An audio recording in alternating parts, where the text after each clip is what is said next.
Abonnez-vous sur notre chaîne YouTube Kadhafi Moumoudi pour ne rien manquer. Congolaises et Congolais, mes très chers compatriotes. 30 juin 1960, 30 juin 2022, 62 ans que notre pays, la République démocratique du Congo, commémore chaque année son accession à la souveraineté nationale et internationale avec la même ferveur dans la marche vers le développement intégral tant souhaité par tous. Le 30 juin 1960, cette date illustre, gravée de façon indélébile dans nos cœurs, est l'aboutissement de longues années de lutte sans relâche. Loin d'être un simple rituel, elle marque le couronnement historique des efforts inlassables de nos pères fondateurs, parmi lesquels Joseph Kasavubu et Patrice Emery Lumumba, dont la lutte que nous sommes appelés à pérenniser visait notre liberté et notre responsabilisation collective à prendre en charge notre propre destin, comme l'exprime si bien notre hymne national. Il s'agit d'un appel, un engagement pour chacun de nous à travailler pour rendre effective notre profonde aspiration à l'émancipation, à plus de démocratie et au progrès social en tant que peuple. Mes très chers compatriotes, le contexte dans lequel nous célébrons aujourd'hui cette date mémorable est particulier à bien d'égards. La restitution des reliques de notre Premier ministre et héros national, j'ai cité Patrice Emery Lumumba, longtemps réclamé par notre peuple, permet de lui rendre un hommage mérité à travers des obsèques dignes de son rang, un deuil conforme à nos coutumes et traditions et de nous réconcilier ainsi avec l'histoire. À ce propos, je me réjouis des regrets exprimés par le roi Philippe de Belgique le 8 juin 2022 sur l'esplanade du Palais du Peuple. En effet, avec des mots forts et profonds, il a dénoncé le régime colonial basé sur l'exploitation, le qualifiant de système pernicieux ayant honteusement terni l'histoire de la Belgique. Je me réjouis également des mots courageux prononcés le 20 juin dernier à Bruxelles par M. Alexander De Croo, Premier ministre, pour présenter les excuses officielles du gouvernement belge sur la manière dont son pays avait pesé sur la décision de mettre fin au jour de Patrice Emery Lumumba. Par ailleurs, pour compléter l'histoire glorieuse et héroïque des pères de notre indépendance, j'ai décidé, en date du 9 juin 2022, d'élever Joseph Okito et Maurice Mpolo, les deux compagnons d'infortune de Patrice Emery Lumumba, au grade de grands officiers dans l'Ordre national héros nationaux Kabila Lumumba. Mes très chers compatriotes, parlant de notre coopération bilatérale, en dépit des écueils qui ont émaillé notre parcours, la restitution officielle à notre pays par la Belgique du masque Kakungu du peuple Soukou augure une nouvelle ère et marque la dimension éminemment culturelle de cette nouvelle étape de la coopération belgo-congolaise. Cette restitution déclenche un véritable processus de réappropriation de notre patrimoine culturel et par là de notre identité. 62 ans après, la Belgique et notre pays sont désormais déterminés à se tourner résolument vers l'avenir et à écrire un nouveau chapitre de leur histoire afin de transmettre à la nouvelle génération une mémoire collective pacifiée. Mes très chers compatriotes, la célébration de ce jour a lieu dans un contexte sécuritaire particulièrement préoccupant qui affecte notre existence en tant que nation. Comme nous le savons, notre pays fait face à une énième agression de la part du Rwanda qui agit sous couvert du mouvement terroriste M23 et ce, en violation de tous les accords et traités internationaux. À ce sujet, garant de l'unité et de la cohésion nationale, je réitère mon serment constitutionnel de maintenir l'indépendance et l'intégrité territoriale et de sauvegarder l'unité nationale. Je rassure le peuple congolais, dans toute sa diversité, que je ne ménagerai aucun effort pour que la paix et la sécurité soient rétablies et que les agresseurs soient repoussés hors de notre territoire. Dans le même sens, j'appelle chacun de nous à considérer l'intégrité de notre territoire comme une question vitale pour laquelle nous n'admettrons ni transaction ni compromission. C'est ici le lieu de rappeler que notre option pour la paix et notre sens de relation de bon voisinage ne constituent pas une faiblesse. Les Congolais, peuple épris de paix et de justice, n'accepteront aucunement d'être agressés constamment. Pour imposer cette paix que nous appelons de tous nos vœux, nous userons de toutes les voies de droit nous reconnues pour que le peuple congolais vive définitivement dans la paix et la quiétude sur son sol.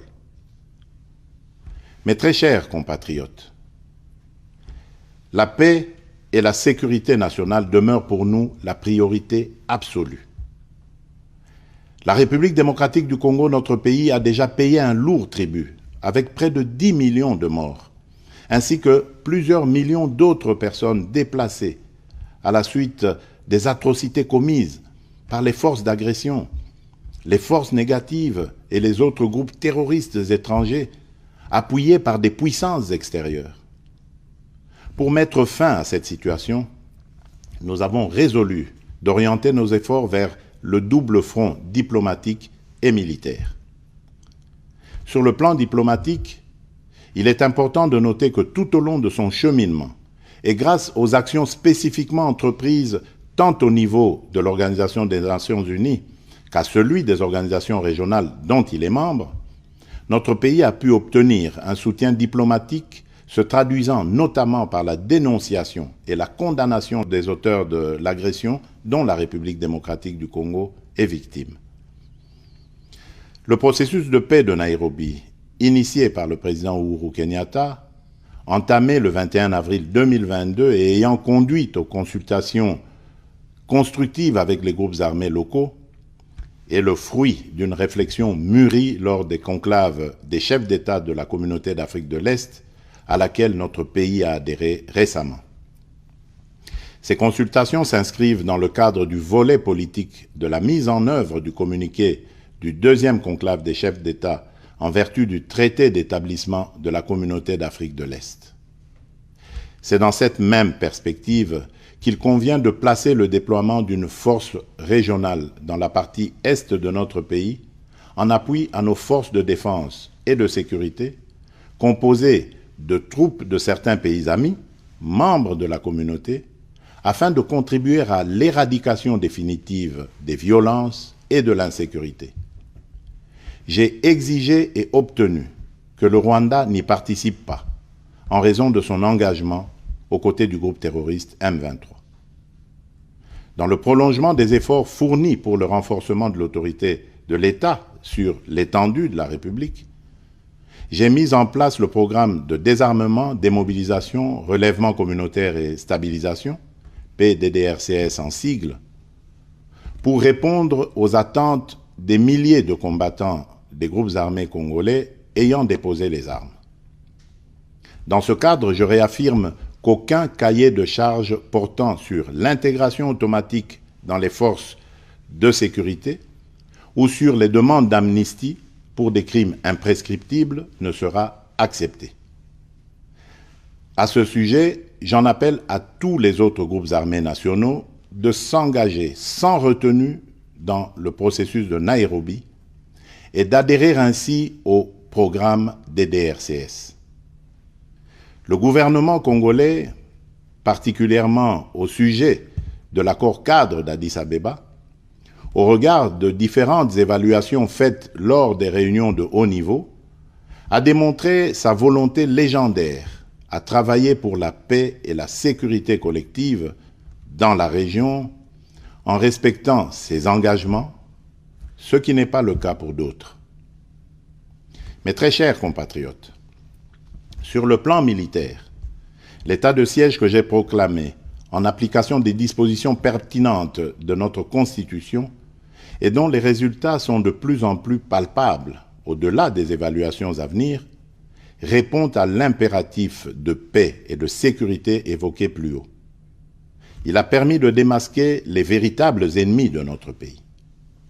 En effet, depuis sa proclamation, l'administration militaire des deux provinces a concouru non seulement à la neutralisation et à la reddition de plusieurs centaines d'éléments des groupes armés, mais également à la récupération des armes ainsi qu'au démantèlement de plusieurs réseaux de trafic illicite d'armes et de minerais.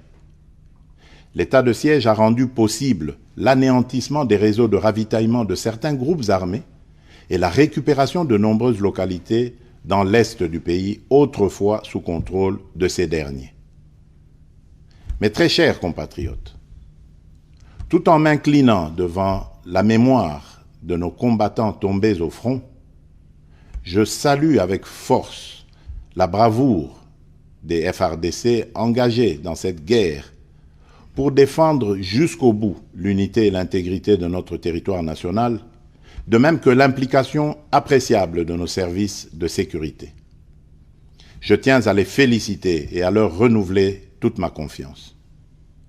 Aussi, tout en appréciant à sa juste valeur le soutien manifeste dont notre peuple fait preuve au quotidien à l'endroit de nos forces de défense et de sécurité, je lance un appel solennel à la mobilisation générale, quelles que soient nos divergences par ailleurs, en vue d'intensifier ce soutien populaire sans faille qui fait tant de bien au moral de nos combattants engagés au front. Mon appel s'adresse d'une manière toute particulière à notre jeunesse, que j'invite à s'enrôler massivement dans les FARDC et dans la police nationale. Mes très chers compatriotes, c'est dans le même contexte que j'enjoins le gouvernement de la République à renforcer les capacités logistiques et matérielles de nos forces de défense et de sécurité nécessaires pour soutenir leur montée en puissance.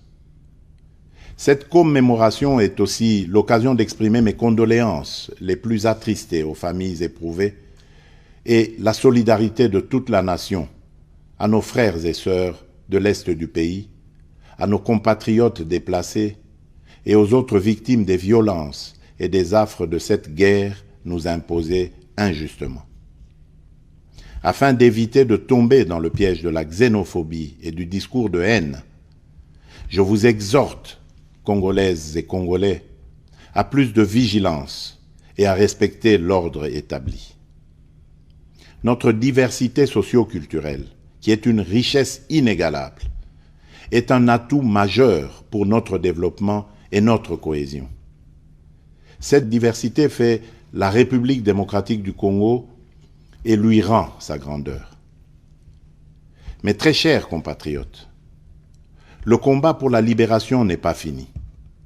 Il se pose aujourd'hui en termes économiques et se gagnera sur le front du développement. 62 ans après la proclamation solennelle de notre indépendance, nous avons franchi une étape symbolique de l'histoire de notre pays pour engager un nouveau combat, celui de promouvoir une croissance inclusive pour lutter contre la pauvreté et les inégalités sociales. Tous ensemble, nous devons être conscients qu'une dépendance économique prolongée nous mènera à terme à l'érosion de notre indépendance politique. Ainsi, pour jeter les jalons de cette indépendance économique et du développement durable de notre pays, le gouvernement de la République démocratique du Congo a fourni des efforts qui ont permis l'amélioration de fondamentaux macroéconomiques et qui ont abouti notamment à l'augmentation significative des réserves de change, l'appui à la gratuité de l'enseignement primaire, l'amélioration des salaires de base de l'ordre de 30% en moyenne pour les fonctionnaires, les militaires et les policiers, l'amélioration du système de retraite des agents publics de l'État, ainsi que le financement du processus électoral. Pour ce qui concerne la mise en œuvre de la couverture santé universelle, à ce jour, nous en avons parcouru du chemin. et des étapes concrètes et essentielles ont été franchies. J'ai instruit le Premier ministre ainsi que tous les ministres concernés d'entreprendre sans délai la migration du système actuel octroyé de prise en charge médicale des fonctionnaires de carrière ainsi que des hauts fonctionnaires et assimilés vers le système contributif prévu par la couverture santé universelle. Dans les semaines qui viennent, le programme d'accès gratuit aux soins de santé pour la femme enceinte, les accouchements et les soins aux nouveau-nés sera effectif dans l'ensemble des zones de santé de Kinshasa. Ensuite, ce programme s'étendra progressivement aux autres provinces du pays. Sous mon impulsion, le pays s'est lancé dans un ambitieux programme de réformes économiques. Ces dernières se complètent sur le plan financier par une mobilisation importante des ressources, tant internes qu'externes, lesquelles ont diversifié les sources de nos revenus. Il en va de même des efforts consentis pour améliorer le climat des affaires, renforcer la lutte contre la corruption, le blanchiment des capitaux et le financement du terrorisme, tout ceci en vue d'attirer des investissements étrangers. Cependant, il reste encore des défis considérables à moyen et long terme. Mes très chers compatriotes, cette date mémorable du 30 juin nous interpelle tous à l'unité.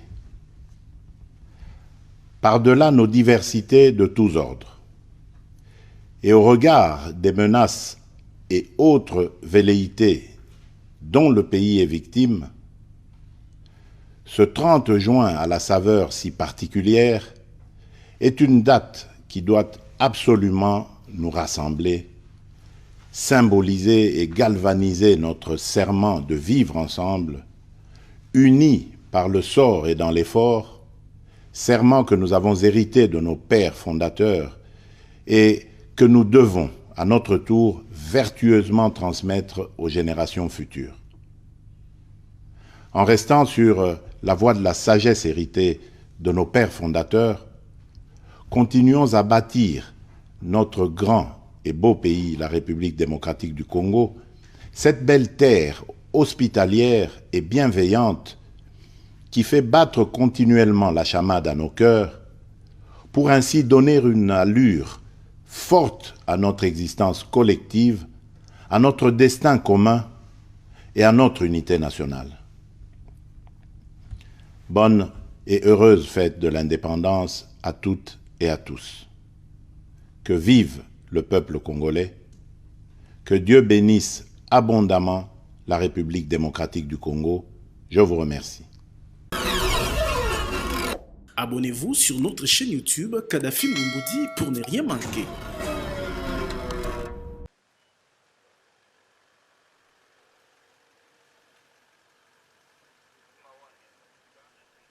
Cela fait 2 ans que Vital Kamerhe n'avait plus franchi la barrière de la cité de l'Union africaine. Près d'une semaine après son acquittement dans les dossiers des 100 jours, le tout premier directeur des cabinets du chef de l'État est venu rencontrer ce mardi soir le président de la République, Félix-Antoine Tshisekedi Tshilombo. Tout sourire, les chefs de l'État étaient visiblement heureux de revoir son ancien collaborateur et partenaire politique, lui aussi très ému. Comment ça va bien, Excellence? Ça va? Quelle émotion. Décontractés, les deux personnalités ont eu un entretien de 2 heures et pour Vital Kamerhe, la parenthèse 100 jours est vite refermée.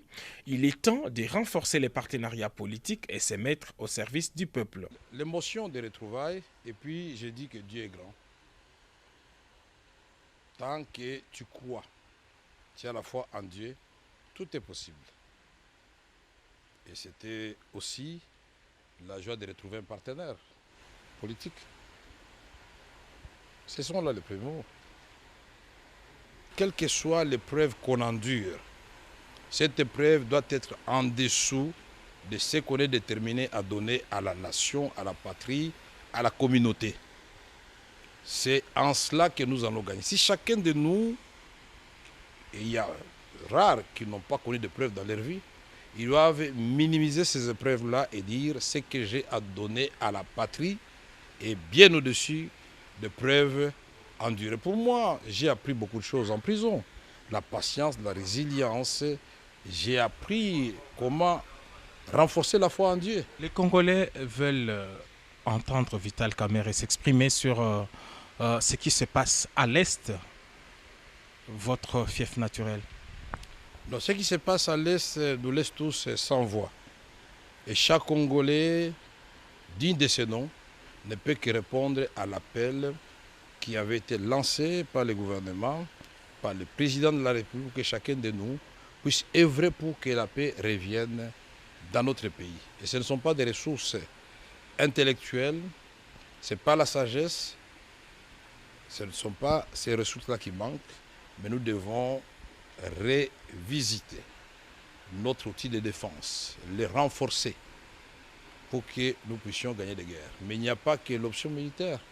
Il y a l'option diplomatique, il y a des côtés humanitaires. Pendant que nous parlons, il y a les gens qui sont en train de dormir à la belle étoile. Il ne faut pas que la question de M23 nous fasse oublier que quand nous avons pris le pouvoir, avec le président Tshisekedi en tête, le problème que nous devrions résoudre, c'était le problème de Beni avec les ADF Nalou, les Codeco à Ituri. Est-ce que le M23 n'est pas une diversion pour nous faire perdre ces challenges que nous avions déjà presque gagnés? Et c'est dit, pour nous, nous devons mettre cela dans un cadre d'un plan bien étudié, à implanter dans le temps et dans l'espace. Il faut qu'il y ait des délais. Certains vous voient Premier ministre, d'autres vous voient à d'autres fonctions. Vous voyez où dans les prochaines semaines pour faire ce que vous dites aujourd'hui être en mesure de faire? Je me vois comme un citoyen congolais déterminé à aider son pays. Cette sortie médiatique marque la rentrée politique du patron de l'UNC. Dans les prochains jours, VK s'élance déjà dans la bataille pour la conservation et la consolidation du pouvoir sous la bannière de l'Union sacrée de la nation.